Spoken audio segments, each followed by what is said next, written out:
ஏன்னா இப்போ எப்படி சொல்லணும்னா பெண்கள் எது சொன்னாலும் நம்பிடுவாங்க. உண்மையை சொல்லப்போனால் அதுதான். ஆனால் ஆண்களுக்கும் அங்கே நிறைய பிரச்சனைகள் இருக்கும். ஆனால் யாரும் அதை எடுத்து சொல்கிறதும் இல்லை, எடுத்து சொல்ல முன் வர்றதும் இல்லை. மேபி அந்த மாதிரி தொட்டாங்கன்னா இப்போ லவ் தானே பண்ணிகிட்ருக்கோம். நாளைக்கு அதை மேரேஜ் ஆகுமா இல்லை என்ன நடக்க போகுது அப்படிங்கிறது தெரியாமல் ஒரு கேள்விகள் ஒன்று இருக்குல்ல. இப்போ எனக்கு தோன்ற விஷயம் இன்னொருத்தவங்களுக்கு தோணும் அப்படின்னா இல்லை. ஸோ உங்களுக்கு தோணுது அப்படின்னாவே அதுவே வந்து அடிக்கடி அதை நீங்கள் செல்ஃபாக பண்ணிட்டீங்கன்னா கண்டிப்பாக உங்களுக்கு ஹெல்த் இஷ்யூஸ் ஆகும். சின்ன குழந்தைங்கள்லேருந்து பெரிய முதியவர்கள் வரைக்கும் இதில் பாதிக்கப்படுறாங்க. ஸோ இதெல்லாம் தடுக்கணும்னா முதல்ல எப்படி சொல்ல, ஆண்கள் வந்து ஒரு கண்ட்ரோல் நிலைக்கு வரணும். அப்போது நீ இன்னொரு பெண்ணை இச்சையாக பார்க்குற மாதிரி தானே உன் வீட்டில் உள்ள பிள்ளைங்களை இன்னொருத்தவங்க பார்ப்பாங்க. ஹலோ ஃப்ரெண்ட்ஸ், நான் தான் உங்கள் நவீன் பேசுகிறேன், ஜெய் நவீன். ஆக்சுவலி ரகசிய மந்திரத்துக்குள்ளே வந்தாச்சு. உங்களுக்கு கேட்கப்பட வேண்டிய கேள்விகள் அனைத்தும் நீங்கள் கேட்கலாம். கமெண்ட் பாக்ஸில் கமெண்ட் பண்ணுங்கள், லைக் பண்ணுங்கள், ஷேர் பண்ணுங்கள், சப்ஸ்கிரைப் பண்ணுங்கள். உங்கள் ஃப்ரெண்ட்ஸுக்கு என்னென்ன டவுட் இருக்கோ அதெல்லாம் நம்ம சேனலுக்குள்ளே வர வைங்க. உங்களுக்கு கமெண்ட்ஸில் எதாக இருந்தாலும் போட சொல்லுங்கள். இப்போ நம்ம நிகழ்ச்சிக்குள்ளே போகலாங்களா? வணக்கம் சோஃபியா மேம். ஹாய், வணக்கம். என்ன அழுதுட்ருக்கீங்க? ஒய், என்ன ரீசன், என்னாச்சு? இதுக்கெல்லாம் நீ தான் காரணம். நானா மேம்? நான் எதுவுமே பண்ணலையே மேடம். நீ பண்ணாதான். நான் பண்ணாதான் காரணமா? அப்படிலாம் ஒன்றும் இல்லை, சும்மா சொன்னேன். கண்ணில் தூசி விழுந்துச்சு, அதனால. அப்படிங்களா மேம்? சரி, எவ்வளோதான் நீங்களே கேட்டுட்டு இருப்பீங்க. ஸோ உங்களுக்கு ஒரு ஃபன் பண்ணலாம். ஃபன் சூப்பராக இருந்துச்சு மேடம். மேடம், இப்போ ஒரு வியூஸ் ஒருத்தர் கேட்டிருக்காரு, என்ன அப்படின்னா மாங்கனிக்கும் மாம்பழத்துக்கும் என்ன வித்தியாசம்னு கேட்குறாரு. காயாக இருந்துச்சுன்னா அது மாங்காய், பழமாக இருந்துச்சுன்னா அது மாம்பழம். மாங்கனின்னு கூட சொல்லலாமே. அப்படிங்களா? அப்போ இதே கனினா? இதயத்தில் இருக்கதான் இதய கனி. இப்போ வேளாங்கண்ணினா? எல்லாம் ஒரு அளவுக்கு தான். மேடம் ரொம்ப டென்ஷன் ஆகிட்டாங்கன்னு நினைக்கிறேன். சரி, ஓகே, அடுத்த கேள்வி போயிடலாம் மேம். ஓகே மேம், ஒரு பொண்ணை பார்த்தா ஆண்களுக்கு என்ன தோணும், என்னென்ன பண்ணணும்னு தோணும்? ஒரு பொண்ணை பார்த்தா ஆண்களுக்கு என்ன தோணும், என்னென்ன பண்ண தோணுமா? பொண்ணை பார்த்தா இப்போ எப்படி சொல்ல, ஆண்களுக்கு நிறைய விதமாக தோணும். ஸோ அவங்கள வந்து லைக் பண்ணுற விதம், அவங்கள அப்ரோச் பண்ணுற விதம், இப்போ எப்படி சொல்ல, இப்போ இப்போ அவங்களுக்கு பிடிச்சிருக்கு அப்படின்னா அவங்கள லவ் பண்ணுற மைண்ட் தாட்டில் பார்ப்பாங்க. இல்லை சும்மா ஜஸ்ட்டு இப்போ இப்படி 1 செகண்ட் போயிட்டு வர மாதிரி ஒரு ஃபீல் அந்த மாதிரி இருக்குன்னா எப்படி சொல்லணும்னா, இப்போ பார்த்து சைட் அடிக்க சொல்லல. இப்போ ஒரு ஃபங்க்ஷன் போகிறோம், இல்லை ரோட்டில் போகிறோம், ஏதோ ஒரு பக்கத்தில் ஒரு பொண்ணை பார்க்குறோம். ஸோ அந்த செகண்ட், அந்த நிமிடம் எனக்கு அவளை பார்த்தேன் பிடிச்சிச்சு அப்படிங்கிறது ஒரு விஷயம் சொல்லுவோம்ல நம்ம ஃப்ரெண்ட்ஸுக்கிட்ட. மச்சான், நான் ரோட்டில் நடந்து போயிட்டு இருந்தேன் ஷாப்பிங் போகும்போது, அப்போ அங்கே ஒரு பொண்ணு நடந்து போனாங்க, பட் பார்க்க நல்லா இருந்தாங்க, எனக்கு பிடிச்சிருந்துச்சு, ஸோ நான் ரசித்தேன் அப்படின்னு சொல்லுவோம்ல. இப்போ ஒரு பொண்ணு சொல்லும்போது என்ன சொல்லுவாங்கன்னா, பைக்கில் ஒரு பையன் போனா செம்மையாக இருந்தான் அப்படின்னு சொல்லணும். ஸோ அந்த மாதிரி பார்க்கும்போது பிடிக்கிற ஒரு விதம் இருக்கலாம்.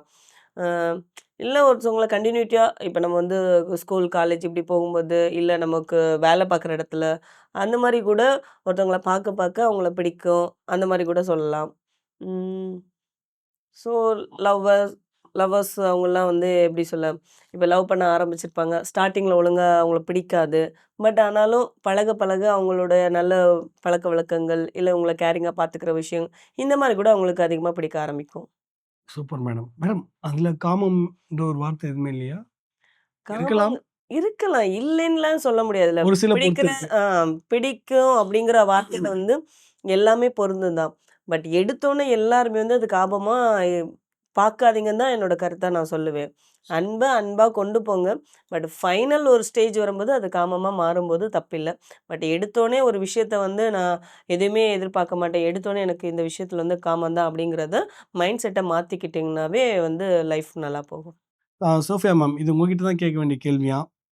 நான் வந்து பஸ்ஸில் போகிறேன், அவங்க வந்து ஒரு ஆன்ட்டி, பட் அவங்க உரசிக்கிட்டே இருக்காங்க. ஆனால் நான் திரும்பி உரசினா பயமாக இருக்குது. உரசலாமா வேணாமா? இல்லை அவங்ககிட்ட ஏதாச்சும் அப்ரோச் பண்ணுற ஐடியாஸ் ஏதாச்சும் இருக்கா? இல்லை நான் கேட்டால் அதனால் அசிங்கமாயிடுமா? ஏன்னா பஸ்ஸு, அதை கொஞ்சம் யோசிச்சு எனக்கு கரெக்டாக பதில் சொல்லுங்கள் அப்படின்னு கேட்டால் கண்டிப்பாக அசிங்கமாகும். ஏன்னா இப்போ எப்படி சொல்லணும்னா, பெண்கள் எது சொன்னாலும் நம்பிடுவாங்க. உண்மையை சொல்லப்போனால் அதுதான். ஆனால் ஆண்களுக்கும் அங்கே நிறைய பிரச்சனைகள் இருக்கும். ஆனால் யாரும் அதை எடுத்து சொல்கிறதும் இல்லை, எடுத்து சொல்ல முன் வர்றதும் இல்லை. பட் பெண் அப்படிங்கிறோன்னா உணர்ச்சி வசப்பட்டு நிறைய பேர் நிறைய பிரச்சனைகள் கொண்டு வர்றது, அவங்க மேலே தப்பு இருக்கா இல்லை சரி இருக்கா அப்படிங்கிறத விசாரிக்காமலே நிறைய விஷயங்கள் பண்ணுவோம். பட் கண்டிப்பா அந்த இடத்துல நீங்க அப்ரோச் பண்றது ரொம்ப தப்பு. அவங்க பண்ணா மத்தவங்க பார்க்குற பார்வை கூட தப்பா தெரியாது. நீங்க லேசா ஒரு சும்மா லைட்டா தொட்டா கூட அங்க வந்து பிரச்சனை பெருசாகும். ஸோ அந்த இடத்துல அப்ரோச் பண்ணாதீங்க. அது தவறான செயல். அவங்க பண்றாங்கன்னா, அவங்கட்டருந்து நீங்க அவாய்ட் பண்ணிருங்க. உங்களுக்கு பிடிக்கலன்னா. அதாவது பஸ்ல போய் எதையும் கேட்டுறாதீங்க. கேட்டு அடி வாங்கிடாதீங்க. அதுக்கு நாங்க காரணம் இல்ல. எங்க சேனல பார்த்து நாங்க சொல்றோம். மேம் இன்னொரு வியூவர்ஸ் வந்திருக்காரு மேம். என்ன அப்படி சொல்றாருன்னா, நான் வந்து நீங்க ஏதோ துக்கமாவா பேசுறீங்க? இல்ல, இல்ல, இல்ல, இல்ல. கன்னத்துல கை குடுத்தீங்கன்னா பாவம் எல்லாரும் அவங்களே நாங்களே கஷ்டப்பட்டு கேள்வி கேட்கிறோம். ஏதோ இந்த அறிஞர் ரொம்ப கஷ்டப்பட்டு பதில் கேட்கிறாரு இது அப்படிங்கிற அந்த மாரி மாரி இருக்கும். ஒரு கேள்விக்கான பதில் தான். சரி அதான் பரவால்ல. ஓ! நானும் சொல்ல அப்படியா? சரி, சரி சொல்லுங்க. நான் வந்து ரூ. 2000 குடுத்து வெளிய போயிட்டுருக்கேன். எனக்கு வந்து என்னன்னா, போன உடனே 5 நிமிஷத்துல அனுப்பிச்சு விட்டுறாங்க. நான் டேப்லெட் போட்டு போனா கரெக்ட்டா இருக்குமா? அந்த மாரி இடங்கள்ல. இல்ல நீங்க சரக்கு அடிக்கலாமா? எனக்கு அது ஒரு உங்களால ஒரு தீர்வு காண்ப முடியுமா? அப்படின்னு கேட்கிறாரு. நீங்க எதனா சரக்கு சொல்லுவீங்களா? அடிச்சுட்டு போறது நல்லதா? இல்ல டேப்லெட் போட்டு போறது நல்லதா? அந்த மாரி கேட்டிருக்காங்க. கண்டிப்பா 2மே தப்புன்னு தான் நான் சொல்லுவேன்.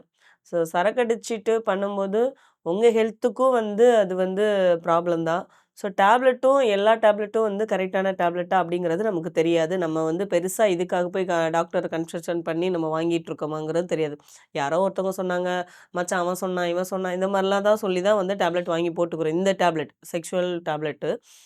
நம்ம வந்து ஒரு நான் வந்து இந்த டாக்டர் இத வந்து கன்சல்டன்ட் பண்ணேன். அவங்க இதுக்கு கரெக்ட்டுன்னு சொன்னாங்க. அப்படிங்கிறத யாருமே வந்து நம்ம சொன்ன மாரி தெரியாது. ஸோ எல்லாரும் யாரோ ஒருவன் சொன்னான் அப்படிங்கிறத சொல்லி தான் வந்து டேப்லெட் போடுறாங்க. ஸோ குடிக்கிறனாலயும், ஐ மீன் மது அருந்துறனாலயும், டேப்லெட் இப்படி போடுறனாலயும் வந்து நல்ல விஷயம் இல்ல. தவிர்க்கிறது ரொம்ப நல்லது.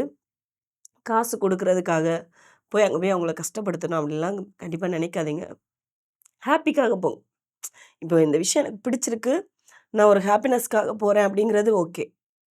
பட் அதே நேரம் நான் குடுக்குற காசுக்கு நான் வந்து ஒர்த்தபிளா இருக்கணும்னு சொல்லிட்டு, நீங்க அட்வான்டேஜா அதிகமா யோசிக்கிறீங்கல்ல, அத ஃபர்ஸ்ட்டு தவிருங்க. தவிர்த்துட்டு உங்களோட ஹாப்பினஸ்க்காக வேணா போயிட்டு சந்தோஷமா வாங்க அவ்வளோதான். மேம் ம். இன்னொரு கமெண்ட்ஸ் வந்திருக்கு. என்ன அப்படின்னா, நான் ஒரு பொண்ண லவ் பண்றேன். அந்த பொண்ணு எனக்கு ரொம்ப பிடிக்கும். ஆனா, நான் என் வீட்டுக்கு ஒரு டைம் கூட்டு வரும்போது, அவ மேல கை வச்சேன். இப்போ வேணான்றா. வேணான்னு சொல்லும்போது அவ கிட்ட இருந்து நான் 2 விதமா பார்க்குறேன். என்ன தொடக்கூடாதுன்றா. ஆனா, என்ன தவிர்த்து ஃபோன்ல யார்ட்டயோ பேசிட்டு இருக்க மாரி எனக்கு ஃபீல் ஆகுது. அத நான் எப்படி கண்டுபிடிக்க முடியும்? தொட்டா வேணான்றா. ஒரு லவ்வர் ஒரு பொண்ணுகிட்ட தொட்டா தப்பா? இது உங்க பதில் என்னவா இருக்கும்? சொல்லுங்க. லவ்வர் வந்து அவங்க லவ் பண்ற பொண்ணுகிட்ட வந்து தொடுறது வந்து தப்பில்ல தான். ஆனா அதுக்காக தொடுறதுங்கிறதுல நெறைய விஷயங்கள் இருக்குல்ல. இப்ப அப்ரோச்சுங்கிறது ஒரு ஹக்கு, கிஸ்ஸு இல்ல உட்கார்ந்து சாப்பாடு ஊட்டி விடுறதோ, இல்ல மடியில படுக்க வைக்கிறதோ, இதெல்லாம் பேசிக்கான ஒரு விஷயம். பட் அவங்க தொடுறதுங்கிறத, எந்த விதமா தொடுறதுங்கிறது இருக்குல்ல. ஐ மீன் செக்ஷுவலா தொடுறாங்களா? இல்ல அத அத மெயின் பண்ணி, இதுதான் நமக்கு இப்ப பண்ணணும் அப்படிங்கிற மைண்ட் செட்ல தொடுறாங்களாங்கிறது தெரியாதுல்ல. மேபி ம். அந்த மாரி தொட்டாங்கன்னா, இப்ப லவ் தானே பண்ணிட்டுருக்கோம். நாளைக்கு அத மேரேஜ் ஆகுமா? இல்ல என்ன நடக்க போகுது? அப்படிங்கிறது தெரியாம ஒரு கேள்விகள் ஒண்ணு இருக்கும்ல. ஸோ அதுக்காக அவங்க அவாய்ட் பண்ணலாம். இல்ல திடீர்னு பிரெக்னன்ட் ஆயிருவாங்க. அந்த மாரி யோசித்து கூட அவங்க அந்த விஷயத்த வந்து அவாய்ட் பண்ணலாம். Okay ma'am. இன்னொன்னு அவங்களுக்கு ஒரு டவுட் அவங்க பேசிட்டு இருக்காங்க அப்படின்னா, ஸோ நம்ம அவங்கள என்ன பண்றாங்க? ரெகுலர் ரொட்டீன் நம்மகிட்ட பேசுறத தாண்டி அவங்க என்ன பண்ணிட்டு இருக்காங்கன்னு நோட் பண்ணி அவங்களுக்கு வேணாம் அப்படின்னா அத அவாய்ட் பண்ணிக்க வேண்டியதுதான். பட் தொடுறத அவங்க அவாய்ட் பண்றது வந்து நல்ல விஷயம் தான். தொடுதல் பல்வேறு விதத்துல இருக்கு. ஸோ அவங்க எந்த விதமா தொடுறாங்கிறத பொறுத்து இருக்கு. Super ma'am. மேம், நானு ஒரு கம்பெனில ஒர்க் பண்றேன். ஒரு ஓகே. ஒரு கமெண்ட்ஸ் கமெண்ட். வந்திருக்கு. ஓகே. அவர் வந்து ஐடில ஒர்க் பண்றாராம். சிஸ்டம் பார்த்துட்டே இருக்கேன். என்ன ஆட்டோமேட்டிக்கா வந்து எனக்கு வந்து மாஸ்டர்பேஷன் பண்ணணும் போல எனக்கு மைண்ட் செட் உள்ள வருது. நானும் செல்ஃபா. பண்ணிடுறேன். ம். ஓகே. ரெஸ்ட் ரூம் போறேன் பண்ணிடுறேன். மறுபடியும் ஒரு 1 ஹவர், 2 ஹவர்ஸ் கழிச்சு ஆட்டோமேட்டிக்கா எனக்கு அதே வருது. அந்த ஃப்ளோர்ல பார்த்தீங்கன்னா, என்ன மாரி ஒரு 10 பேர் ஒர்க் பண்றாங்க. இந்த 10 பேரும் என்ன மாரி தான் யோசிப்பாங்களா? செல்ஃபா பண்ணணும் அப்டின்ட்டு. ஓகே. அடிக்கடி வர்றது வந்து இதே மாரி தான் என்ன சார்ந்து வேலை பண்றவங்களும், ஆமா. ஒர்க் பண்றவங்களும் இதே மாரி தான் எனக்கு தோன்றா யோசிப்பாங்க மாரி அப்படிங்கிற அவங்களுக்கும் மாரி. மைண்ட் செட் தோணுமா? ஓகே. அப்டின்னு கேட்குறாரு. அப்படிலாம் இல்ல. அம் இது வந்து இப்ப எனக்கு தோணுது. ஆனா உனக்கும் தோணணும். இல்ல அவனுக்கும் தோணும் அப்படிங்கிறதெல்லாம் வந்து இல்ல. ஸோ நம்ம கையில இருக்க 5 விரலுமே 5 விதமா தான் இருக்கும். அதாவது சமநிலையில இருக்காது. அப்படிதானே? அந்த மாதிரி தான். ஒவ்வொருத்தவங்களோட கேரக்டர் பொறுத்து இருக்கு, ஒருத்தவங்களோட குணத்தை பொறுத்து இருக்கு, அவங்களோட உடல் ஆரோக்கியத்தை பொறுத்து இருக்கு. இந்த மாதிரி ஒவ்வொருத்தவங்களோடையும் மைண்ட் செட்டு, மன ரீதியான, உடல் ரீதியான ஹெல்த் இஷ்யூஸ் மைண்ட் செட் மூலமாகவும் இதோட வேரியேஷன் வந்து இருக்கு. இப்ப எனக்கு தோன்ற விஷயம் இன்னொருத்தவங்களுக்கு தோணும் அப்படின்னா இல்ல. ஸோ உங்களுக்கு தோணுது அப்படின்னாவே, அதுவே வந்து அடிக்கடி அத நீங்க செல்ஃபா பண்ட்டீங்கன்னா, கண்டிப்பா உங்களுக்கு ஹெல்த் இஷ்யூஸ் ஆகும். ஸோ மறக்காம அவங்களுக்கு என்ன பண்ணணும்னா, இப்ப அடிக்கடி அவங்க அந்த செல்ஃபா பண்றாங்கல்ல, ஸோ கண்டிப்பா அது வந்து ஒரு வேலை பார்த்துட்ருக்கோம். ஆனா, அதுல என்னால கான்சன்ட்ரேஷன் பண்ண முடியாம, இது வந்து என்ன தடுக்குது அப்படிங்கிற மாரியும் கூட இருக்கலாம். பட் அவங்க அதுக்கு நல்ல ஒரு தீர்வு என்னன்னா, ஸோ அதுக்கு தகுதியான டாக்டர போய் பார்த்து அவங்க கன்சல்டேட் பண்றது தான். Super ma'am. மேம் இப்போ எனக்குள்ள ஒரு கொஸ்டின் எழும்புது மேம். சொல்லுங்க. இப்போ ஆக்சுவலி நிறைய வாட்டி கேள்விப்பட்டிருப்பீங்க. ஒரு வயசானவர் ஒரு சின்ன பொண்ணை வந்து கற்பழிச்சு கொன்னுட்டாரு அப்படின்னு வருது. இதில் நான் என்ன சொல்ல வரேன் அப்படின்னா, நம்ம தமிழ்நாட்டில் ஒரு இந்த தமிழ்நாடுன்னு இல்ல, பொதுவாவே சொல்லுங்க. இது நம்ம மும்பைல பொதுவான இருக்க மாதிரி கருத்துக்கள் தானே. இங்க, அங்கன்னு இல்லல்ல. அதாவது மும்பையில் இருக்க மாதிரி ரெட் லைட் ஏரியா நம்ம தமிழ்நாட்டில் வந்தால் எப்படி இருக்கும்? அந்த மாதிரி பாலியல் சீண்டெல்லாம் கம்மியாயிடுமா? இந்த சிறுமி கொலை எல்லாம் நடக்குது பார்த்தீங்களா? அந்த ஃபோக்சோ சட்டம் மாதிரி இதெல்லாம் கம்மியாயிடுமா? இது உணர்வு சார்ந்த ஒரு விஷயமா நான் உங்களை கேட்குறேன். நீங்க கேட்டதுல வந்து 2, 3 விஷயங்கள் இருக்கு. ஸோ எனக்கு தெரிஞ்சத மட்டும் தான் சொல்ல முடியும். இப்ப நீங்க வந்து அங்க இருக்க மாரி இங்கேயும் ரெட் லைட் ஏரியா இருக்கலாம் அப்படின்னு கேட்குறீங்களா? இது இங்க இருக்கக்கூடாதுன்னு தான் தடைப்பட்டிருக்கு. பட் இது வந்து கவர்மெண்ட் சார்ந்தது. ஓகேவா? அது அவங்க பார்த்துப்பாங்க. பட் என்னோட கருத்து, தனிப்பட்ட கருத்துன்னு பார்த்தா, இது வந்து இங்க இருக்கக்கூடாதுன்னு தான் நான் எதிர்பார்ப்பேன். இப்ப என்னன்னா, பாலியல் கொலைகள் வந்து தடுக்க முடியுமா அப்படிங்கிறதெல்லாம் கண்டிப்பா தடுத்து தான் ஆகணும். நெறைய பெண்கள் வந்து இதனால பாதிக்கப்பட்டுட்டு இருக்காங்க. பெண்கள் மட்டும் இல்ல, சின்ன குழந்தைகள்லேருந்து பெரிய முதியவர்கள் வரைக்கும் இதில பாதிக்கப்படுறாங்க. ஸோ இதெல்லாம் தடுக்கணும்னா, முதல்ல அ எப்படி சொல்ல? ஆண்கள் வந்து ஒரு கண்ட்ரோல் நிலைக்கு வரணும். ஸோ நம்ம இப்போ ஒரு எக்ஸாம்பிள், இப்ப எங்க வீட்ல ஒரு அண்ணன் இருப்பாங்கல்ல. இப்ப அவங்க இன்னொரு பொண்ண போய் அசால்ட்டா போய் ஒரு பாலியல் இதுக்கு அவங்கள ஈடுபடுத்திட்டு, அவங்கள கஷ்டப்படுத்திட்டு வந்துடுறாங்க. ஆனா அவன் நினைக்கணும், என் வீட்லயும் அக்கா, தங்கச்சி, அம்மா, ஒய்ஃபு எல்லாரும் இருக்காங்க அப்படின்னு. அப்போ நீ இன்னொரு பொண்ண இச்சையா பார்க்குற மாரி தானே உன் வீட்ல உள்ள பிள்ளைங்கள இன்னொருத்தவங்க பார்ப்பாங்க. புரியுதா? இப்ப அவன் அவன் அத திருந்துனாலே இங்க வந்து பாதி பிரச்சனைகள் வந்து தீந்துரும். எ இப்போ எங்கேயோ ஒண்ணு நடந்துச்சுன்னு சொல்லிட்டு அசால்ட்டா இருக்கிறோம். ஆனா அதுவே நம்ம வீட்ல ஒரு விஷயம் நடந்துச்சுன்னா நம்ம எவ்ளோ கஷ்டப்படுறோம், எவ்ளோ வேதனைப்படுறோம். அப்ப அப்படித்தானே ஒவ்வொருத்தவங்க வீட்லயும் வேதனைப்படுவாங்க. இப்ப இத நான் ஏன் அப்படி சொல்றேன்னா, அத நீங்களே வந்து உணருங்க. நம்ம வீட்ல இருக்கிற மாரி தான் இன்னொரு வீட்லயும் இன்னொரு பொண்ணு இருப்பாங்க. அது அவங்களோட ஒரு மனைவியா இருக்கலாம், இல்ல தங்கச்சியா இருக்கலாம், அக்காவா இருக்கலாம், அம்மாவா இருக்கலாம், பாட்டியா இருக்கலாம், அவங்களோட குழந்தையா இருக்கலாம். அப்ப என் வீட்ல என்னோட ஃபேமிலி மெம்பர்ஸ் ஆர் சேஃபா இருக்கணும்.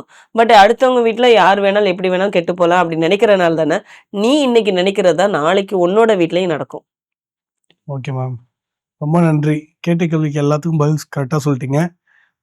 நம்ம வியூவர்ஸ்க்கு சொல்லிடலாம். ஓகே. வியூவர்ஸ் நீங்கள் எல்லாம் பார்த்துருப்பீங்க மேடம் சோஃபியா மேம். பட் அவங்க உடம்பு முடியல. இருந்தாலும் இந்த நம்ம ரகசிய மந்திரத்துக்கு ஷேர் பண்ணுங்கள், சப்ஸ்கிரைப் பண்ணுங்கள், லைக் பண்ணுங்கள். உங்களுக்கு ரகசிய கேள்விகள் என்னவென்றாலும் கமெண்ட்ஸ் பாக்ஸில் கமெண்ட் பண்ணுங்கள். அடுத்த வாட்டி உங்களை சந்திக்கும் போது எல்லா பதிலும் நாங்கள் சொல்லுவோம். மேடம் அழகாக அவங்க வாயிலேருந்து கரெக்டாக சொல்லுவாங்க. இப்படிக்கு உங்களிடமிருந்து விடைபெறுகிறேன். உங்கள் நவீன், ஜெய் நவீன். ஓகே, பாய்.